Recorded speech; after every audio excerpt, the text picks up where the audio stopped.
안녕하세요. 운명을 스토리텔링하는 남자입니다.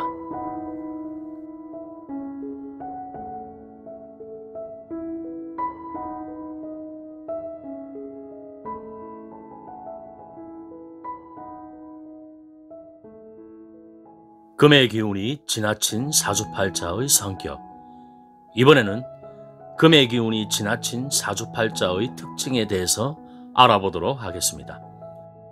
금의 기운이 너무 지나치면 첫째, 자신만의 원리 원칙을 지나치게 중요시하고 본인은 옳은 생각과 진리적인 말만 한다고 믿으며 타인의 말이나 조언을 잘 듣지 않으며 자신의 뜻대로 되지 않으면 간섭이 심하다는 불만을 들어도 계속 잔소리를 합니다. 그리고 스스로 하려던 일을 다른 사람이 시키면 당연한 일인데도 기분이 언짢아지고 하기 싫어지는 경우가 많습니다. 또한 차갑고 냉정하기 때문에 타협하기가 어렵고 남들과 화합이 잘 안되고 불화하는 특성이 강해 고집불통이나 독불장군이라는 소리를 듣는 경우가 많습니다. 그래서 타협을 모르고 독단적이게 보여 자칫 대인관계가 매끄럽지 못할 수 있으며 다른 사람들이 자신의 뜻에 주의를 기울이거나 따르지 않을 경우 좋은 관계가 깨질 수도 있습니다.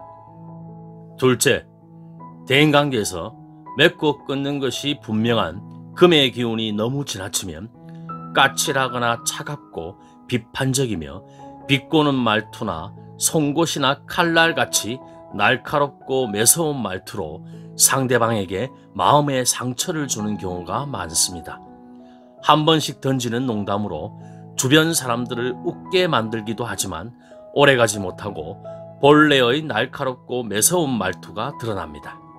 그리고 상대적으로 금이 극하는 목의 기운과 금을 극하는 화의 기운이 약해지기 때문에 목의 장부인 간담이 약하므로 앞으로 돌진하는 진취적인 능력이 상대적으로 부족할 수 있고 화의 장부인 심장 소장이 약하므로 마음먹은 일은 무엇이든지 열정적, 폭발적으로 달려드는 능력이 상대적으로 부족할 수 있다는 것이 흠입니다. 조상들이 실없이 행동하는 사람이나 화의 기운에 문제가 생겨 지나치게 웃어대는 사람을 비유하여 허파에 바람 들었다라고 말하는 것도 금의 기운에 문제가 생기면 목과 화의 기운이 상대적으로 강해져 성격에 영향을 준다는 의미를 담고 있다고 필자 나름대로 해석해 봅니다.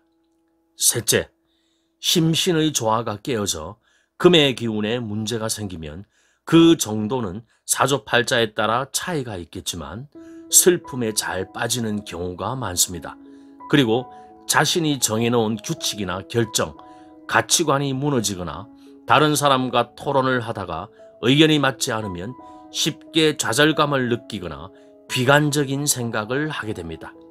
심한 경우는 슬픔이나 비애를 느끼는 정도가 커서 극단적인 자살 충동까지도 느끼게 됩니다. 그래서 슬픈 영화나 드라마를 보면 남들보다 쉽게 눈물을 보이는 경우가 많으며 슬픈 노래를 좋아하게 됩니다.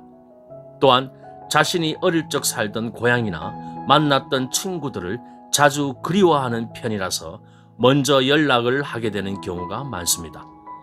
필자가 강의 중에 우스갯소리로 사주에 금의 기운이 전혀 없거나 금의 기운에 문제가 생긴 사람은 특히 살면서 극단적인 자살 충동을 조심해야 한다라고 설명합니다. 참고로 금의 기운이 지나치게 강하면 쑥살 직권과 방골 기질 또한 강합니다. 그래서 금의 기운이 지나치게 강한 사람들 중에는 데모나 파업 주동자, 노조위원장, 혁명가가 많습니다. 과거에 신문이나 방송에서 머리에 붉은색의 머리띠를 두른 데모 주동자가 건물 옥상에서 자신의 몸에 신나를 뿌리고 분신을 시도하는 사람을 본 적이 있는데 금의 기운이 지나치게 강한 사람이라면 충분히 가능합니다. 그리고 최악의 경우 성격이 난폭하고 잔인한 면을 보일 수도 있는데 가령 히틀러 같은 방법을 쓰더라도 악한 사람은 모두 소탕해야 한다고 생각하기도 합니다. 이와 반대로 금의 기운이 전혀 없는 사람은 맺고 끊는 결단력이나 냉철함이 부족하고 우유부단할 수 있기 때문에 불필요한 인간관계를 칼같이 끊기 어려워 낭패를 보는 경우가 많습니다.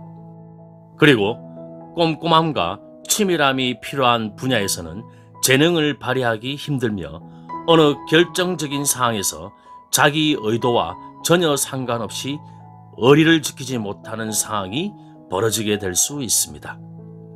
그래서 필자는 금의 기운이 전혀 없는 남자에게는 결혼 후에 자신을 좋아하는 여자가 접근할 경우 다른 남자에 비해 쉽게 끊지 못하는 것을 특히 조심하라고 충고하는데 주변에서 한번 살펴봐도 적중률이 높습니다.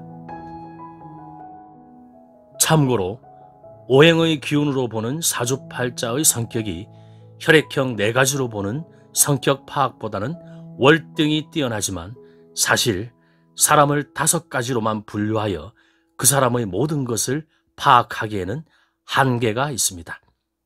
그래서 필자가 다음에 올릴 십천간별 사주팔자의 성격이 오행의 기운으로 보는 사주팔자의 성격보다 좀 더 구체적이며 가장 구체적으로 자신을 알려면 제가 그 이후에 알려드리는 사주명리학의 다양한 내용을 공부하는 것이 가장 빠른 지름길임을 알려드립니다.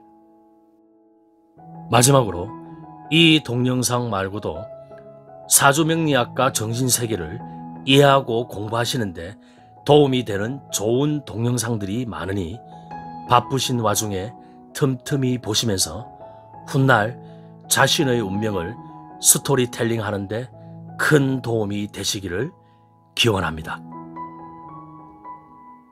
자신의 운명을 스토리텔링하는 그날까지 감사합니다.